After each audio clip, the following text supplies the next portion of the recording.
Oh, look at all these books. It is kind of a little bit weird, like my face everywhere, but it's okay. Marion. I'll deal with it, Marion. Oh, Marion. Deeply rich, savoury broth that tastes like it's been simmering for hours. But I have a super quick cheat for you guys. This is my very speedy Tantanmen ramen noodle soup.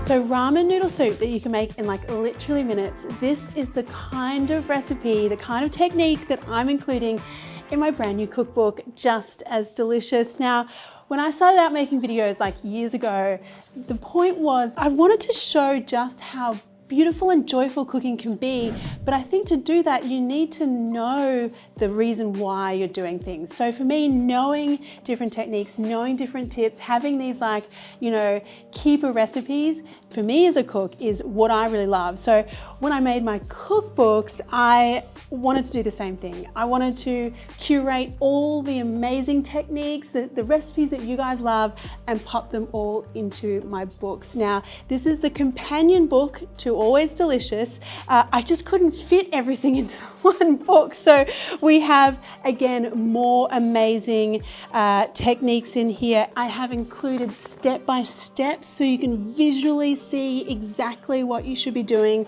to make your recipes the best that they can possibly be. So I'm really excited.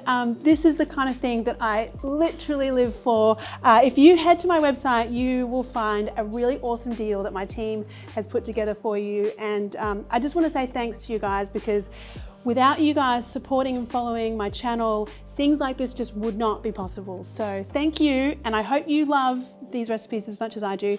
But let's make some really quick ramen soup, shall we? All right, so this is Tantanmen ramen noodle soup, and it has like a creamy peanutty kind of flavor, and it's just so quick compared to the hours/days you would spend making regular ramen. Okay, let's do it. So heat up our pan. So let's start off with a little bit of oil in a hot pan.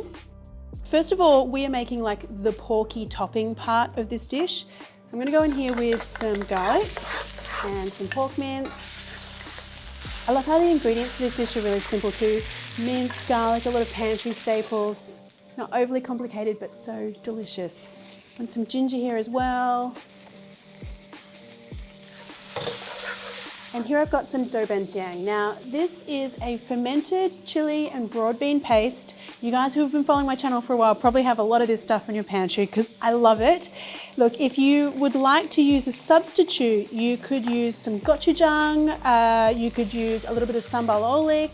It'll taste slightly different, but you know, you'll sort of get the same kind of spicy vibe. Now for the soy sauce. Some sake. This is kind of an optional. It does give you a little bit more of a depth of flavor, I think, but if you don't have it at home, just leave it out. Now turn the heat to low and just kind of let that cook away. I want all those flavors in there making friends, and I really want that pork to kind of soak up all that good stuff. Now this is looking really good. I'm just going to transfer this into a bowl. So now for the all-important cheats broth. So I'm gonna start out here with some regular old, just store-bought chicken stock. And then to get the creamy consistency of a Tantanmen style ramen noodle soup, I'm gonna add some soy milk, unsweetened soy milk, and just let that come up to a gentle simmer just so it's warmed through. So in the meantime, I need to make like a flavor paste. This is what gives the Tantanmen its characteristic kind of like peanutty sesame flavor. And to get that flavor, I'm gonna use some Chinese sesame paste. Now, this guy is a little more difficult to get a hold of. An Asian grocery store will have it. Try searching online as well, but you can also just use smooth peanut butter. I do it all the time, so if you need to use the peanut butter, go right ahead. So I've literally written all those tips for you. So what do you do when you don't have dobenjiang? What do you do when you don't have your sesame paste? So it makes it really easy for you guys to achieve these dishes at home, which is what I really wanted to achieve with the book. So there you go. All right, so sesame paste, soy sauce, vinegar. Now I'm gonna use my homemade chili oil here. And actually the recipe for this chili oil is in my first Always Delicious cookbook. So if you guys have that one, then you can look it up in that book. And then use your second book to make this recipe. All right, I need to add some spring onion here. I've just got the pale parts here, finely sliced. Okay, so just give this a mix, and that paste can be a little bit kind of chunky and firm, so just really kind of smush it in there. So just give this a stir, and like that sesame paste can get a little kind of chunky in there, so just really smush it in there. And then, as I said, this is the flavor base for the soup that's gonna come later. So what you do is you just kind of divide it up into your serving bowls. So a few spoonfuls in the bottom there. So at this point, we just have to do noodles and vegetables. So let's do that. I've got some boiling water here. I just wanna let these cook until they're just tender. Okay, so my noodles look like they're almost done. I have just reheated my stock mixture here, so it's nice and warm. I just wanna ladle that over our soup base that we made here.